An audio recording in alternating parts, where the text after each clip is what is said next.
Hey everybody, and welcome back. This time we're going to figure out this puzzle here, and I think I already have it. If that's moving or not. I don't think it is. But this goes each way. And then you can... There we go. That's obviously what... Pretty obvious what key that's to. It's the only door we have to unlock, and how ornate the key is, and this design on it makes it pretty obvious. Yeah, I mean, look at that. Let's see what it says about it. It's heavily adorned, so.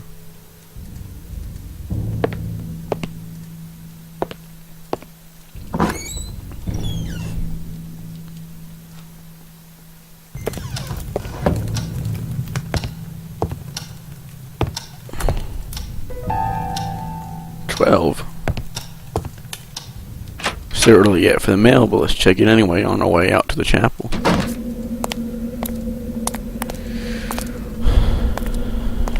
Oh, we also have to go upstairs and get look at the paper. Nope. Oh, and there was a note in the drawer I need to read. Let's just go ahead and do those before we go to the chapel. Get the reading stuff out of the way.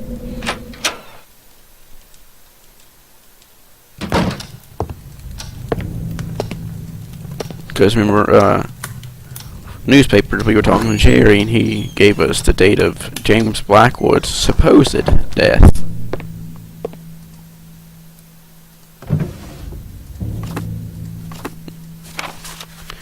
March 21st, 1963.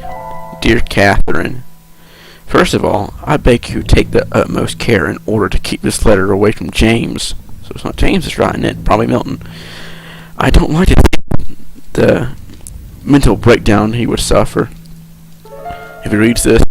You know James much better than I do, so you must share any conviction that he never harmed anything. But even so, I'd ask you to be careful whenever he's around, at least until we sort out this situation. He has been especially unstable lately, speaking about a determination to suppress this so-called curse. I truly fear for him and his sanity. I want to say he qualifies as dangerous, but just in case, be cautious. Of course, we know that he was the one that was suspected of murdering his wife. I've been playing the role of an ally who believes in James, and so far I think I've done a good job of convincing him. But I'm afraid it won't last for too much longer. I can't do all the things he's now asking me to.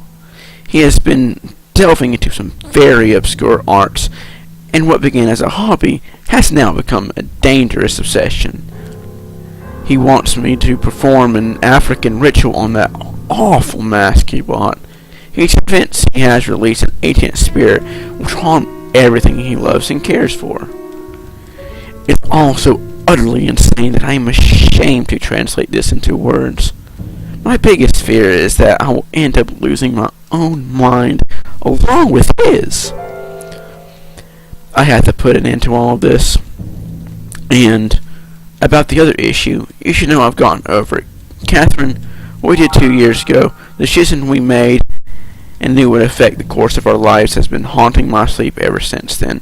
I know you best be the one more affected by this, but you won't understand all that has been going through my head. The confusion, the contradiction, now more than ever. I'm not sure either. I'm not sure whether it was the right decision or not. There's no turning back, and we must face the consequences. All I wanted to say about this is that I am deeply sorry if I behaved erratically these past few days and unnerved you. You have my word, I won't ever reveal anything. Whatever you do with this letter, make sure James doesn't feel anything suspicious.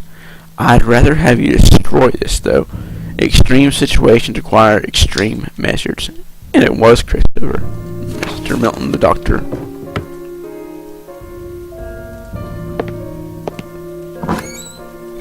I know what they did, and why do I go that way? You can probably figure out what they're talking about. but I'm not gonna say anything.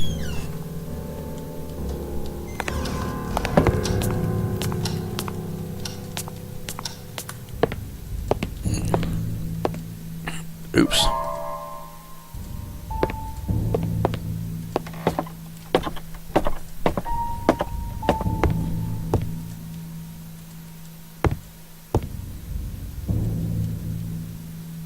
Oh, wait, I didn't mean to do that. My bad.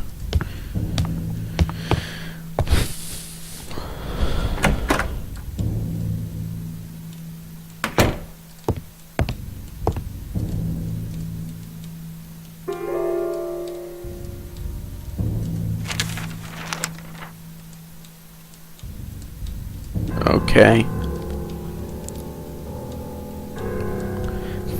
Following the shocking news became of public knowledge last week, we must now inform about the sinister outcome of the story that has been in the mind of every citizen of our town these past few days. Mr. James Blackwood has died at the age of 56 due to a heart attack, allegedly because of the pressure and stress caused by the astonishing accusation by Miss Eva Mariani, former maid of the family.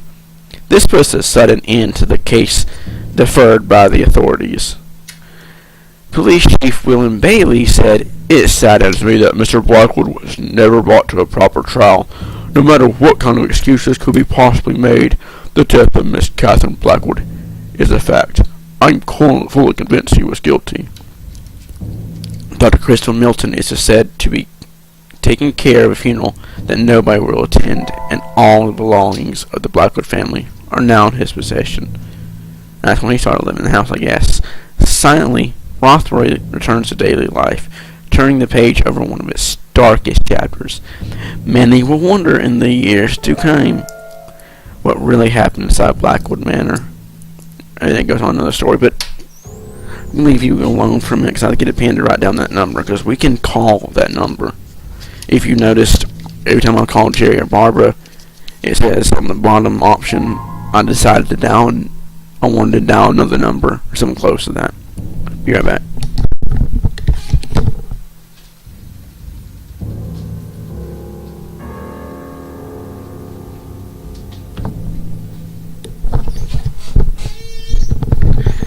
I'm back, so 01665655217.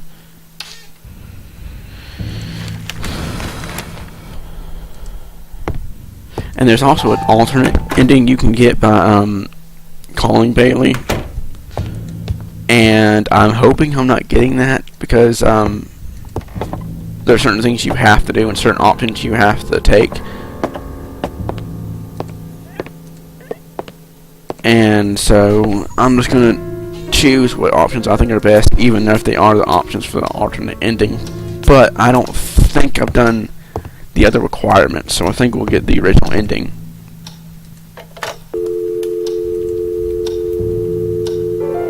I can't read either the no number, whole number, or just the last digits.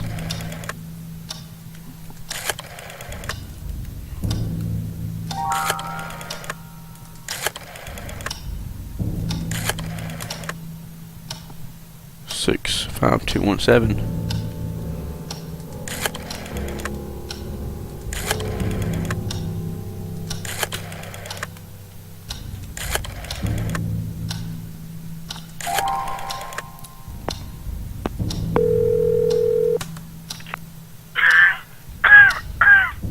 He's old.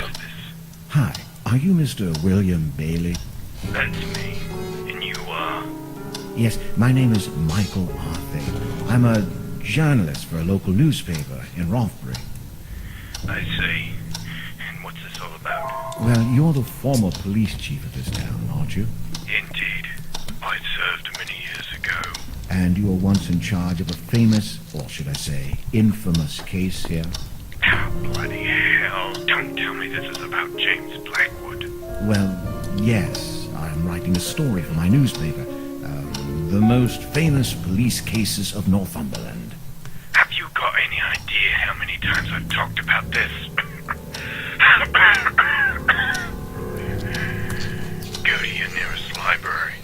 I'm sure you'll find plenty of information about Blackwood there. Please, Mr. Bailey, I beg you. It won't be the same if I can have the information from someone who was there, and no less than the renowned William Bailey of Rothbury. Oh, all right, son, spare me the nonsense. What is it you want to know? Well, in the first place, what did Ava Mariani see exactly? She saw enough, son. James Blackwood was dragging a shape into a hole in the garden.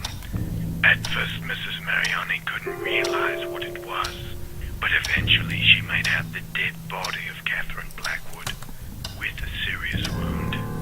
And Blackwood was automatically deemed guilty? He was found digging his wife's son.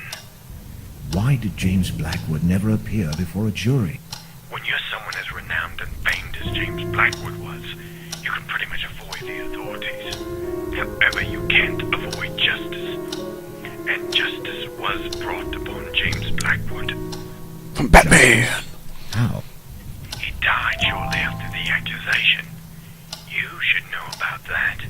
What happened to Dr. Christopher Milton? How should I know? You bet your life that slimy worm was up to something. I couldn't prove it, though I spent years investigating him. A shame we couldn't implicate him as much as James Blackwood. Are you saying he could have had something to do with the murder? Blackwood and Milton were very intimate. Milton did the impossible to aid his friend, and even clear his name after he died. You do the math. And was ever determined the cause of death of Catherine Blackwood? Yes, partly. Mrs. Mariani managed to see her throat was slit open. Ripped, she would say. It must have been horrible for the poor girl. Still, everything sounds so vague, as if something were missing. Are you questioning my performance on this case, son? No, sir, not at all. I'm just trying to figure this out, like why a proper autopsy was never done. An autopsy to whom? Please, sir, this is very important to me, and I could really use your help. I'm trying to fit all the pieces of this mystery together. Mystery? What mystery? You must be one of those people that just love splitting hairs, don't you? I don't think I understand, sir. Listen, son, that cold-blooded bastard murdered his wife, God knows why, but he and his fancy doctor did the impossible to hamper our investigations. You don't have to be a brilliant detective to realize Blackwood did it. There's always a reason behind a murder. Nobody has ever found out why Blackwood did what he did. Psychopaths don't need any reasons, and James Blackwood turned into one, precisely. There's got to be something else. I can't believe Blackwood flipped just like that one sunny day. It doesn't make any sense. People flip, son. You could be flipping right now without knowing it. Well, then tell me how Blackwood reacted when you pulled his wife from beneath the ground. I beg your pardon. I mean Catherine Blackwood's body when you dug in the garden of the manor. Like I said, they hampered the investigation. We never managed to set one foot inside the manor. What kind of bloody journalist are you, son? But are you telling me you never actually retrieved the body? That's exactly what I'm telling you. Now, if you don't mind, But wait, this doesn't make any sense. stop wasting my time, damn it. I was enjoying my retirement until you had the brilliant idea of calling me. I don't want to hear anything else about this case ever again. Please, Mr. Bailey, don't... Leave me alone. I'm gonna try to call him again, because I know there's somebody you can call and get options.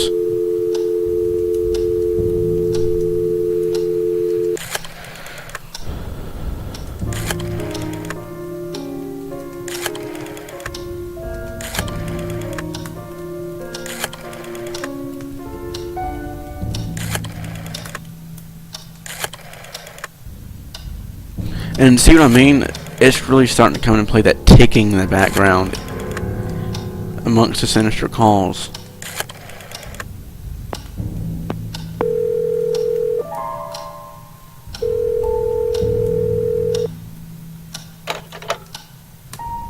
Did I dial it right? Trying if Jerry will say anything now, we've uncovered some more. Nope. We'll try that again later. For now, let's go to the chapel. Maybe you have to call him a certain time. I don't know. I think I might remember hearing something about that. And if I can figure it out, I might do a separate short video on it.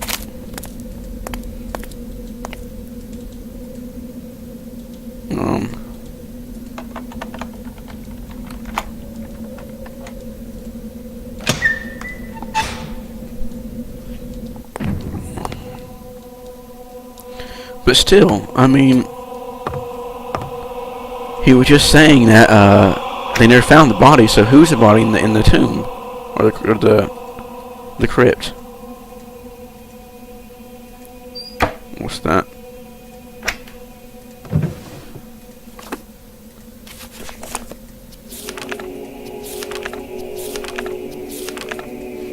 What the hell?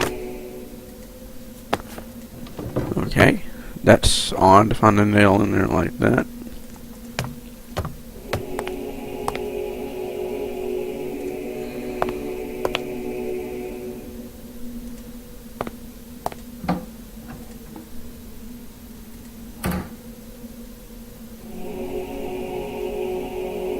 So we can't pick up anything else.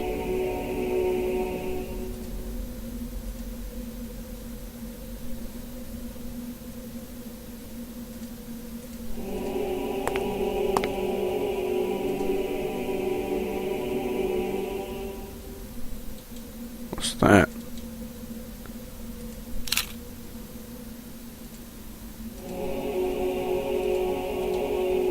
Well, then let me move it. I can't remember how you move it.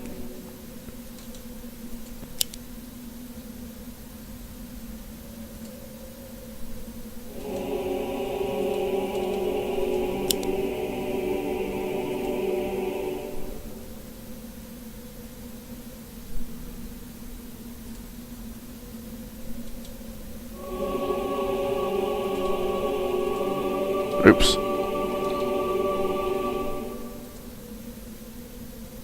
Let's move over here and try it again.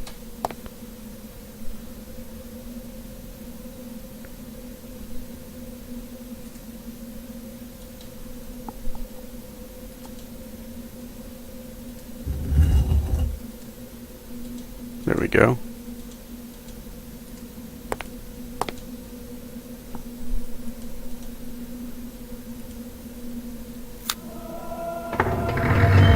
Oh Lord, what's going on here?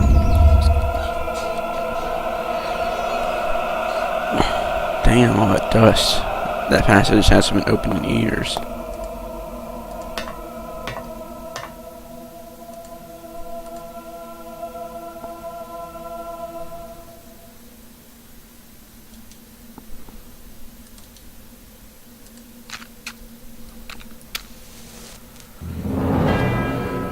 We have one more match. What are we going to use it on?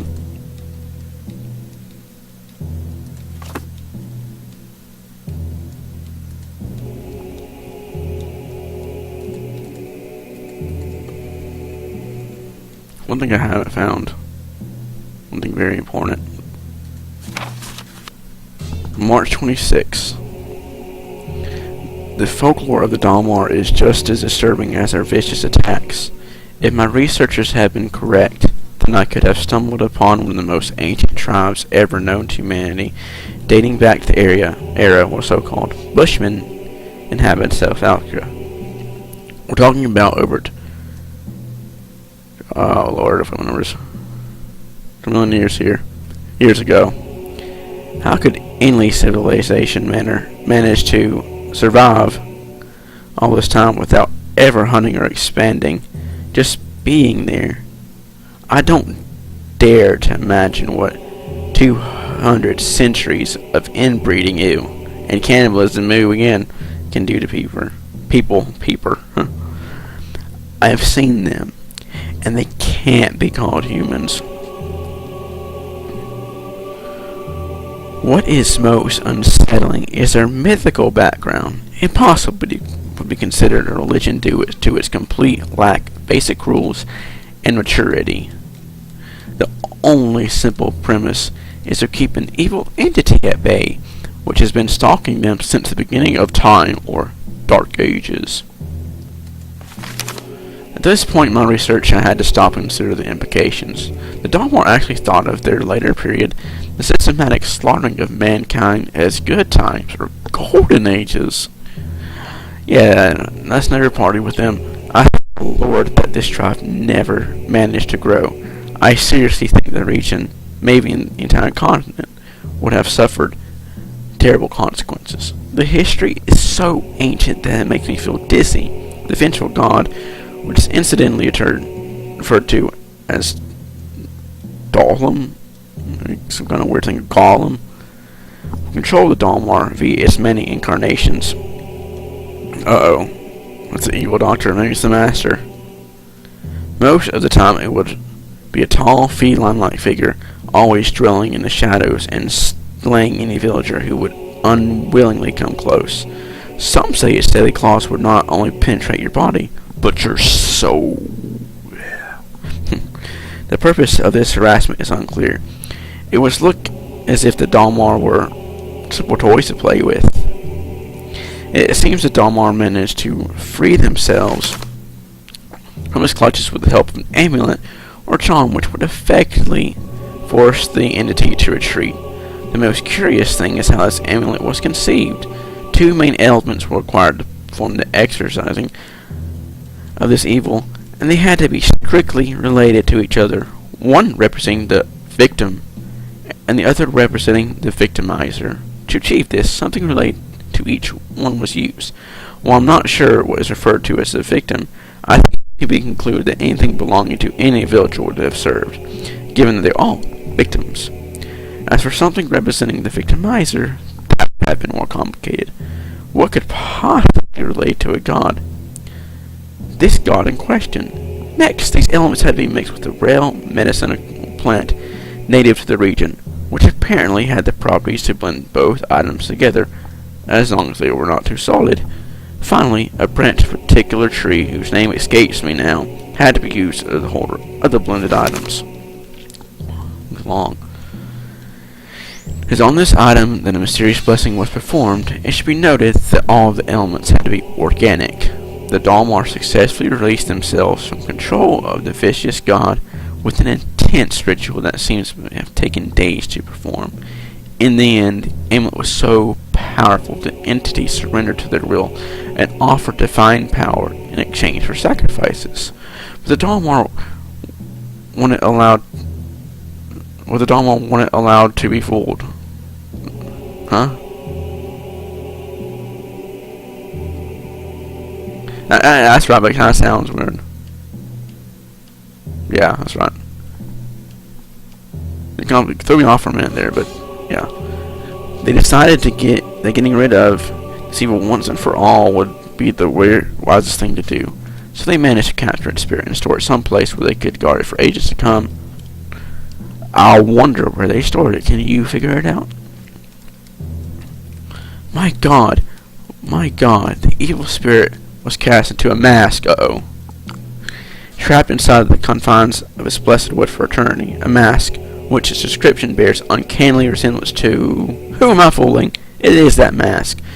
The Dalmar would keep this spirit at bay via regular rituals involving the bloody sacrifices of the aforementioned amulet. This last book I read today about the Dalmar, in reality, 2 small paragraphs, as an amusing bonus to reading in a book sent by the museum, has revealed something that left me completely paralyzed with terror. I've always wondered since I began studying them what made the Dalmar savagely slaughter their neighboring tribes without any apparent reason. Was it a violent, raw instinct? Did they feel threatened in any way? Was by a perverse and ungodly sense of enjoyment? No. It was fear. Fear that someone else would take the mask and release the god. They killed to protect themselves from falling again into the Dark Ages. If they went to such extreme lengths to avoid this, then why did they have to endure when the entity was free? The rituals have been performed on the mask for years now. What have I done? What have I done? The same thing. Alright, that's not. Let's see if we can pick anything up here. It's only 3 pages, thank God. Let's read this and then we'll end the video. April 5th, 1963. Christopher. These may very well be the last notes in this regard. I'm afraid Catherine has already realized what I've been doing here all this time.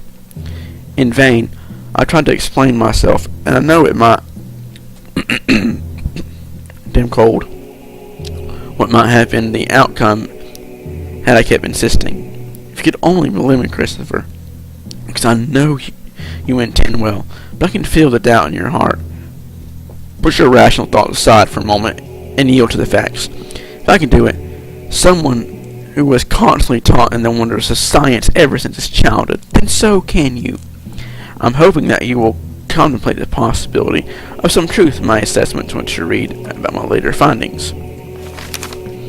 In this, it is imperative that you can carry on with this task. Catherine is watching my every step now, and I'm afraid she'll take strong measures if I do anything out of the ordinary.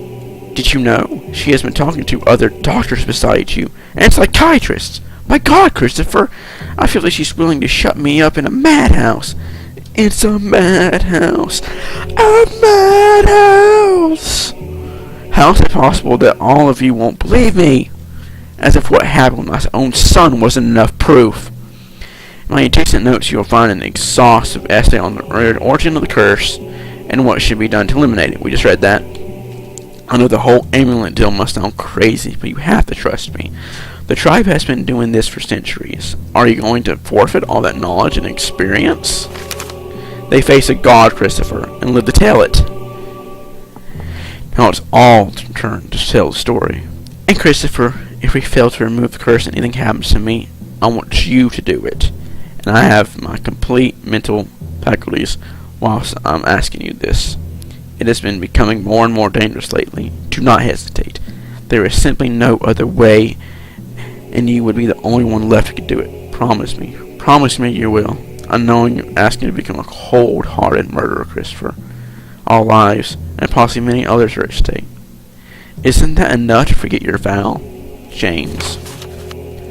So, obviously Christopher was not able to break the curse. So, guess who it's up to? Let's see, there's anything in here that we can pick up before we end the video. Because we have some... No, we don't, actually. We need someone personal from Catherine, but she's still in the garden. And we need personal something from James, so... I thought this game would be over in a couple more Let's Plays, but we are getting closer to the end, so we should get there soon. Until next time, bye-bye.